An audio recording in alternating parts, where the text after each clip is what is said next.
एक शांत और रंगीन गांव में चीकू नाम का एक मासूम और जिज्ञासु लड़का रहता था। चीकू हर दिन नई चीजें ढूंढने और नए रोमांच करने के लिए जंगल की ओर निकल जाता था।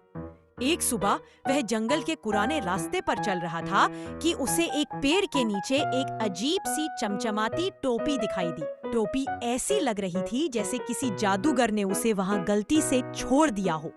चीकू ने धीरे से टोपी उठाई तो टोपी हल्के नीले रंग की रोशनी में चमकने लगी। उसने जैसे ही टोपी सिर पर रखी, हवा में चिंगारियां उड़ी और उसकी आंखों के सामने धुंध सा छा गया। अचानक टोपी से एक नरम और मीठी आवाज आई जिसने कहा कि वह जादुई टोपर निशा नाम की प्राचीन टोपी है। आवाज ने बताया कि वह केवल उसी बच्चे की इच्छा पूरी करती है जिसका दिल साफ और दयालु हो। चीकू पहले तो डर गया, पर फिर वह मुस्कुराया क्योंकि उसे हर किसी की मदद करने में मजा आता था। उसने हिम्मत जुटाकर पहली इच्छा की कि जंगल के सारे छोटे प्यारे जानवरों के लिए मिठाइयां मिल जाएं। टोपी चमकी और पल भर में पेड़ों पर रंग बिरंगे लड्डू, पेड़े और जेली फल उगाए। खरगोश, गिलहरियां और हिरन खुशी से कूदते पादते मिठाइयां खा। यह देखकर चीकू की खुशी दोगुनी हो गई और उसने टोपी को प्यार से थपथपाया। कुछ देर बाद उसे जंगल के दूसरे हिस्से से रोने की हल्की आवाज सुनाई दी। वह दौड़कर वहां पहुंचा तो देखा कि एक छोटी चिड़िया के पंख गंदे और कमजोर हो गए थे। चीकू ने तुरंत टोपी से इच्छा की कि चिड़िया के पंख फिर से मजबूत और सुंदर हो जाएं। टोपी चमकी और चिड़िया के पंख पल भर में सुनहरी चमक के साथ ठीक हो गए। चिड़िया खुशी से उड़कर चीकू के सिर के ऊपर घूमने लगी जैसे उसका धन्यवाद कर रही हो।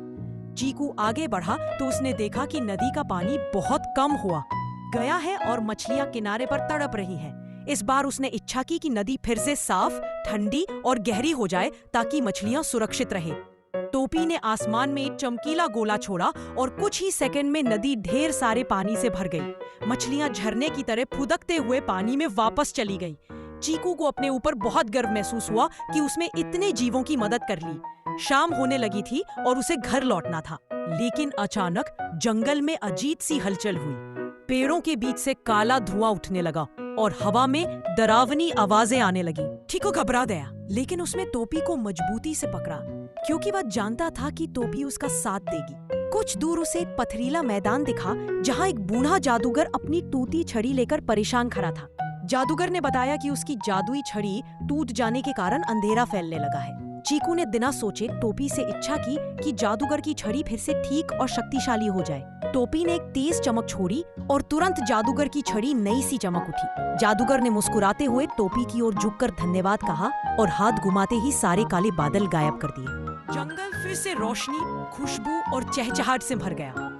जादूगर ने चीकू से कहा कि उसका दिल बहुत पवित्र है और उसकी दयालुता ही असली शक्ति है। चीकू ने शर्माते हुए सिर हिलाया और घर की ओर चल पड़ा।